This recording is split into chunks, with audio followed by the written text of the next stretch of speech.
Bem-vindo ao Mais Fertilidade Talks, um videocast e podcast sobre saúde reprodutiva da Associação Portuguesa de Fertilidade com o apoio da Merck.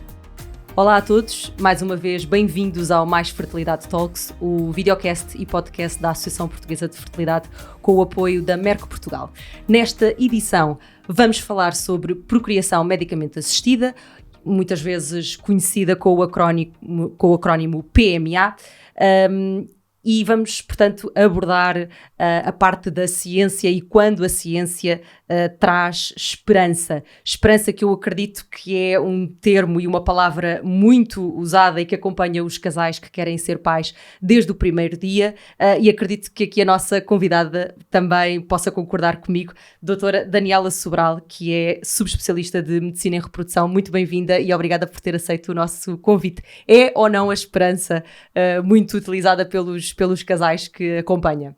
Sim, sem dúvida. E olá, Catarina, obrigada pelo convite de estar aqui presente. Agradeço à Associação Portuguesa de Fertilidade e à Merck e aproveito para dar os parabéns por todo o trabalho que tem sido feito a favor das pessoas que passam por estas situações de infertilidade ou de diminuição da fertilidade e de toda a esperança que têm conferido a estas pessoas, estas mulheres, estes casais. Esperança que também têm que ter ao longo do processo. E se calhar, doutora, começo já por perguntar em que etapa desse processo, em que etapa da jornada é que a doutora entra, nomeadamente nesta fase de estudos e de identificação das causas, ou já só mais na fase de tratamentos propriamente ditas? Às vezes com um bocadinho de frustração de entrar tarde demais. Muitas vezes com aquela sensação de porquê não vieram ter comigo ou com um colega mais cedo. Ainda há muito a ideia de que as pessoas estão a tentar engravidar e que devem ir tentando. E realmente é importante haver a noção de que mesmo um casal jovem, a probabilidade de gravidez por ciclo é só à volta de 20 a 25%. No entanto, ao final de 6 meses, já mais de 50% dos casais jovens engravidaram e ao final de um ano, à volta de 85%. E, portanto, quando ao final de um ano um casal jovem não tem uma gravidez, não é para continuar a aguardar, deve ir buscar ajuda. E se já não for assim tão jovem, principalmente a idade da mulher, então a ajuda deve ser procurada mais cedo. Portanto, uma mulher com mais de 35 anos, ao final de 6 meses é bom que vá fazer alguns exames para ver o que é que se está a passar, e uma mulher que já tem mais de 40, eventualmente pode até nem aguardar esses 6 meses. Uma ideia um bocadinho errada que as pessoas têm é que quando vêm pedir a nossa ajuda é logo para avançar para uma fertilização in vitro. Não é verdade. Nós temos terapêuticas médicas, terapêuticas cirúrgicas e realmente temos as técnicas de procriação medicamente assistida, mas que se há uma série a de mulher que ou podem o ser feitos casal antes. nos chegar numa altura, não é quando estão a tentar engravidar há 10 anos, é se começaram a tentar engravidar, nós muitas vezes o que fazemos é a monitorização da ovulação e, por exemplo, podemos dar um suporte, por exemplo, de progesterona na fase lútea. Agora no Congresso Europeu de Medicina da Reprodução, na ESHRE agora de 2023, houve um trabalho interessantíssimo sobre a utilização da progesterona na fase lútea em situações de infertilidade de causa desconhecida e com umas taxas de sucesso bastante simpáticas e, portanto, há uma série de coisas que podem ser feitas antes de se avançar para as técnicas de procriação medicamente assistida. Deixar também esse apelo àqueles que podem ouvir ou ver o podcast, que de facto com quanto mais antecipação melhor, mas se calhar é importante definirmos aqui como é que se determina qual é que será o melhor tratamento para ajudar um casal, nomeadamente porque estava-me a dizer que há procedimentos feitos até a priori antes de uma coisa mais aprofundada e como é que isso é determinado? É fundamental fazer uma história completa à mulher ou ao casal. É muito importante termos alguns exames, que no caso, por exemplo, de um casal, o espermograma, a avaliação hormonal da mulher, uma ecografia e, eventualmente, em algumas situações, a avaliação das trompas. E depois a tomada de decisão de qual o tratamento a realizar depende dessa avaliação que é feita, da idade da mulher, do tempo que estão a tentar uma gravidez e também das próprias expectativas do casal. É diferente de um casal que já tem um filho, de um casal que não tem nenhum filho e que, por exemplo, pretende ter 3 ou 4 filhos. Ou um casal que não tem nenhum filho, mas que o projeto de família é ter um filho.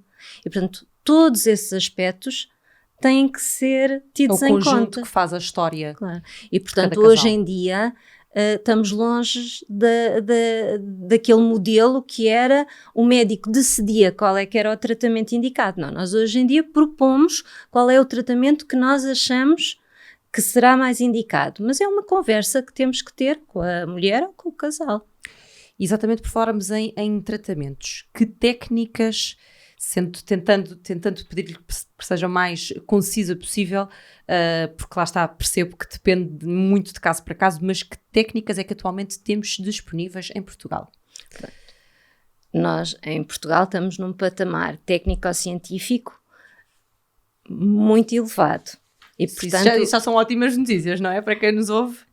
É muito importante também haver esta noção e estamos assim também graças aos pioneiros da PMA em Portugal.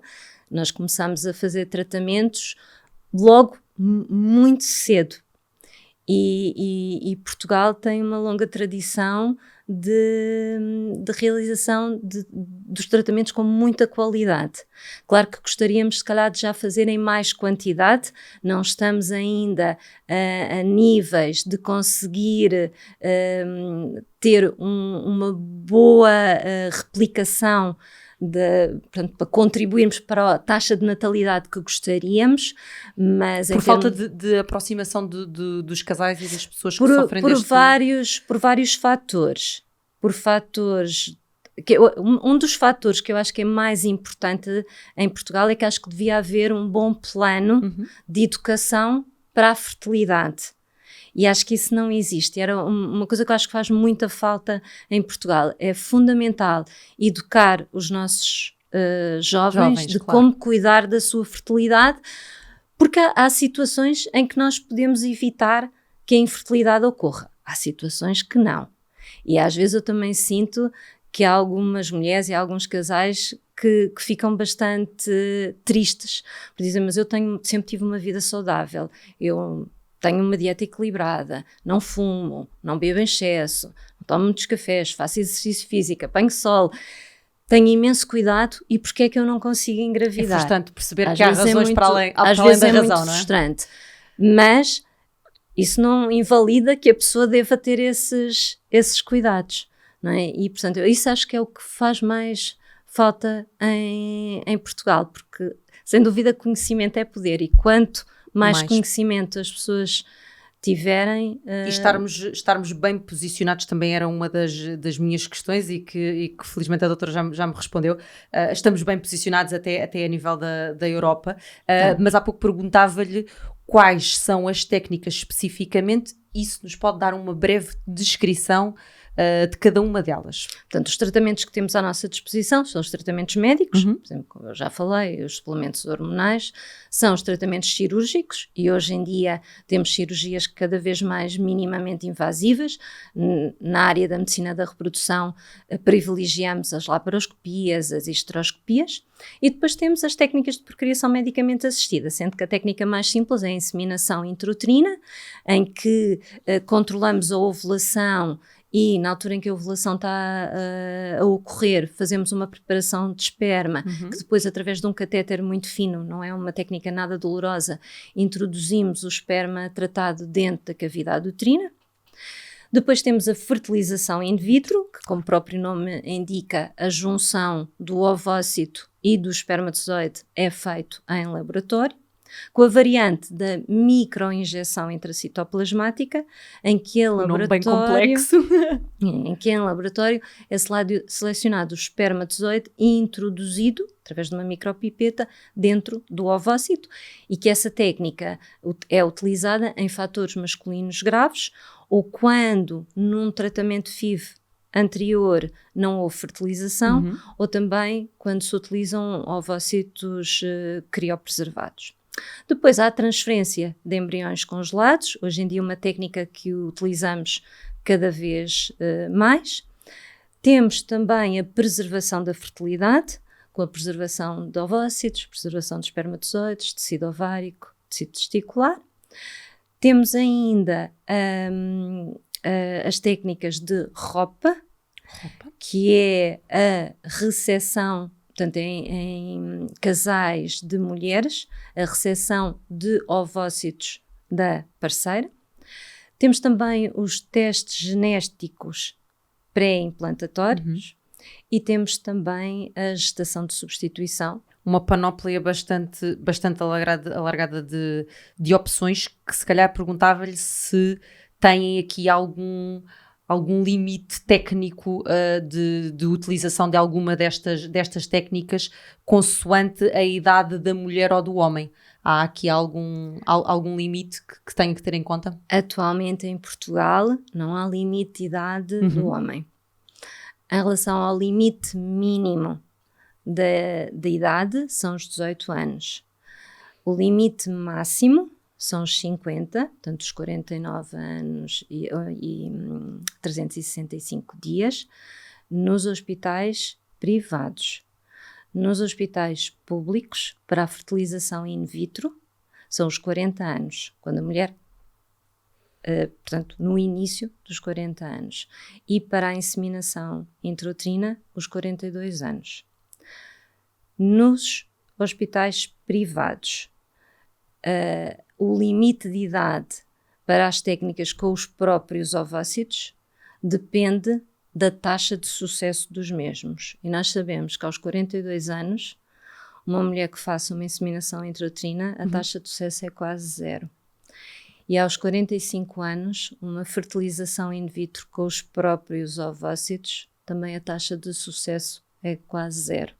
E, portanto, embora nos hospitais públicos, nos hospitais privados não haja limite de idade, temos que ter o bom senso de aconselhar. Não estar a fazer uma técnica cujas taxas de sucesso são mesmo muito, muito reduzidas. E por falarmos precisamente em taxas de sucesso, quais são aquelas técnicas e aqueles tratamentos que têm maior taxa de sucesso e que, portanto, também eu acredito sejam mais usados ou no público ou no privado ou em ambos? Sem dúvida que a técnica que tem maior taxa de sucesso com os próprios ovócitos é a fertilização in vitro. Claro. No entanto, se falarmos em tratamentos com doação de gametas, estes têm umas taxas de sucesso bastante superiores. Temos é que ter a noção de que só se deve avançar com doação de ovócitos quando realmente achamos que já não faz sentido continuar tratamentos com os próprios gametas, porque devemos privilegiar os tratamentos com os próprios gametas. Claro. O que é necessário para que os casais continuem a ter esperança e nesta parte da ajuda que a PMA pode ter nas suas vidas e a contribuir para um dia realizarem o sonho de serem pais? É fundamental uma gestão das expectativas e é fundamental um conhecimento, era o que eu dizia, conhecimento é poder, e é fundamental um conhecimento das verdadeiras taxas de sucesso. Fala-se muito em falhas repetidas de implantação, que realmente é extremamente frustrante, tanto para a mulher ou casal que está a fazer o tratamento, como para a equipa médica que o está a aconselhar. Mas ainda recentemente foi feito um estudo que mostrava que em embriões geneticamente normais, com 3 transferências embrionárias, temos 95% de taxa de sucesso. Agora, são embriões que foram testados e que eram geneticamente normais. Em embriões que não são testados, uma mulher jovem pode ter que fazer várias transferências embrionárias até conseguir uma gravidez. Claro. Pode ter que fazer 3 ou 4 transferências. E uma mulher de 42 anos pode ter que fazer ainda um número muito maior de transferências, porque numa mulher de 41 anos, já mais de 80% dos embriões não são geneticamente viáveis. E hoje em dia, e muito bem, nós privilegiamos a transferência de um só embrião, porque é o que é mais saudável, é mais seguro, tanto para a mãe como para a criança. Claro. E se nós vamos transferir só um embrião, nós temos que estar preparados para ter que fazer várias transferências até conseguir uma gravidez. E isso é muito, muito difícil de gerir. E aí o papel dos psicólogos é fundamental, porque claro que nós damos esta informação, mas um trabalho feito pela parte da psicologia é super importante, a ajudar a mulher ou o casal a seguir este caminho. E é precisamente questioná-la que quando falamos de gestão de expectativas, saltou-me de imediato a questão de falarmos também de uma equipa multidisciplinar, portanto é fundamental. Nos casos nomeadamente que acompanha e da sua experiência, há uma equipa, creio eu, muito alargada que acompanha as pessoas que querem ter uma gravidez de sucesso. É fundamental a equipa multidisciplinar, com os médicos de medicina da reprodução, os embriologistas, enfermeiros, os psicólogos, nutricionistas, a andrologia, que também é super importante, a medicina interna, os anestesistas, que também nos ajudam para que as punções sejam muito melhor toleradas, e portanto a equipa multidisciplinar é fundamental. E depois também é importante o papel das associações, como a Associação Portuguesa de Fertilidade, e também é importante que as pessoas partilhem o que lhes está a acontecer. A Michelle Obama tem uma frase que eu gosto imenso, que ela diz que nós mulheres, a pior coisa que nós fazemos umas às outras é não partilhar o que está mal com o nosso organismo. E é verdade, nós só partilhamos quando está tudo bem. Quando as coisas não correm bem, temos muita dificuldade em partilhar. E é muito importante as pessoas partilharem de que tiveram um aborto, que tiveram tratamentos que não resultaram, que quando engravidaram com quase 50 anos foi porque tiveram que pedir a ajuda a alguém que lhes forneceu uma célula, um ovócito saudável, e que foi por isso que conseguiram aquela gravidez. Não é? E acho que se as pessoas partilharem, e é muito mais fácil para quem está a chegar a este mundo gerir estas expectativas, porque isto é uma montanha russa, às vezes é mesmo claro, uma montanha russa de emoções, exatamente para também abrirmos esse caminho para uma partilha mais alargada, que eu acredito que é o propósito deste podcast e videocast, porque de facto é importante que se partilhe conhecimentos e que se abra aqui caminho à literacia em saúde, que eu acho que honestamente está ainda a dar os primeiros passos no nosso país e que precisa de ser incrementada.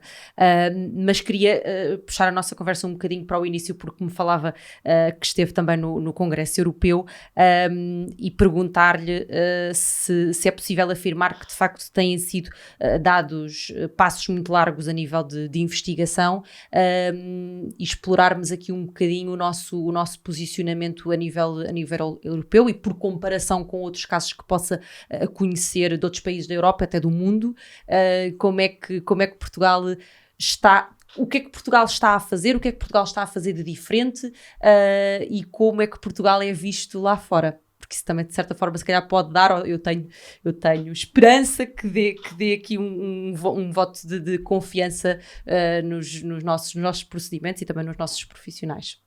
Sim, eu acho que Portugal está muito bem posicionado e tem havido um avanço enorme na área da procriação medicamente assistida, a começar pelos próprios protocolos terapêuticos. Hoje em dia os protocolos terapêuticos são muito mais user-friendly. Fazemos muito menos doses hormonais durante muito menos dias, as injeções são extremamente práticas, muito bem toleradas, e portanto a esse nível houve uma evolução mesmo fantástica. Depois a nível laboratorial também houve uma evolução enorme. Posso falar de vários casos, mas vou falar aqui da vitrificação. A vitrificação veio fazer com que as técnicas de procriação medicamente assistida tivessem um maior sucesso e fossem mais seguras. Um dos grandes problemas que tínhamos antigamente era o síndrome de hiperestimulação ovárica, que embora fosse raro, era uma situação que poderia ser extremamente grave. E hoje em dia é raríssimo isso acontecer, porque quando temos mulheres em que vemos que pode haver o risco de termos uma hiperestimulação ovárica, nós fazemos a colheita dos ovócitos, juntamos com os espermatozoides, criamos os embriões e depois congelamos os embriões. É o chamado freeze-all. Também. Não é que essa situação seja para todos, porque nós dizemos o freeze-all não é for caso all, a caso. não é caso a caso, mas sem dúvida que foi uma evolução tremenda.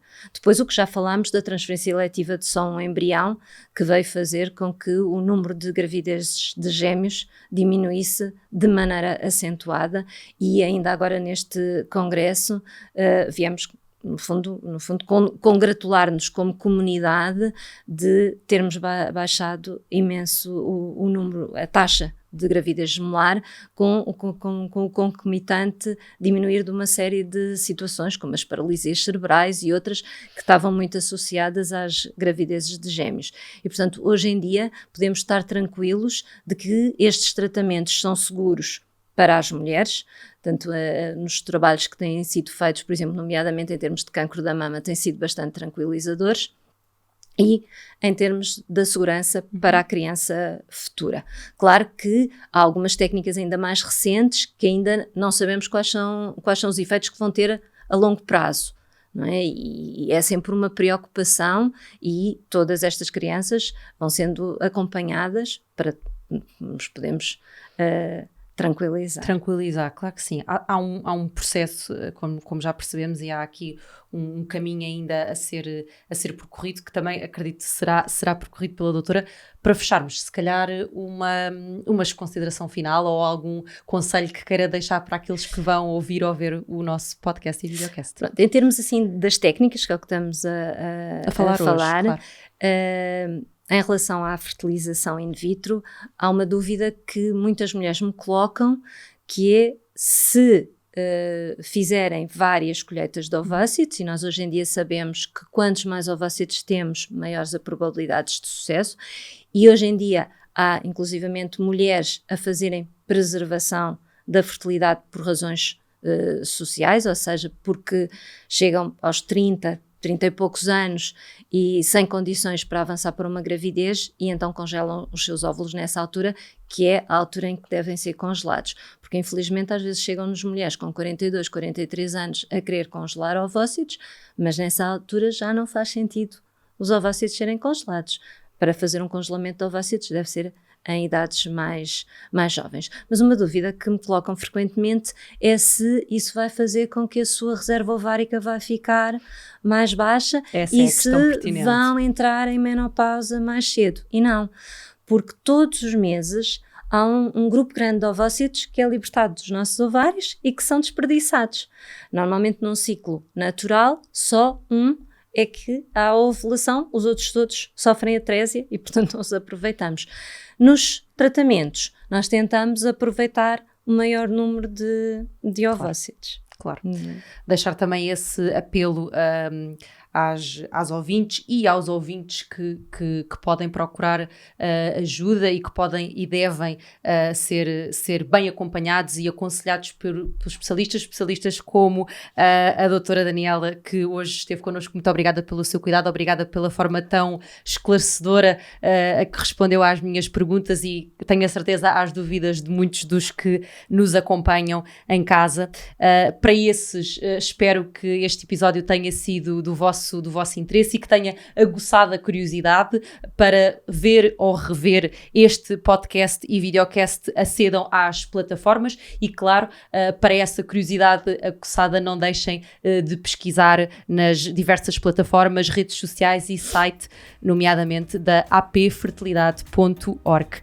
Não se esqueçam de ter esperança, principalmente quando são bem acompanhados pelos especialistas e por aquilo que de melhor se faz em Portugal. Até ao próximo episódio.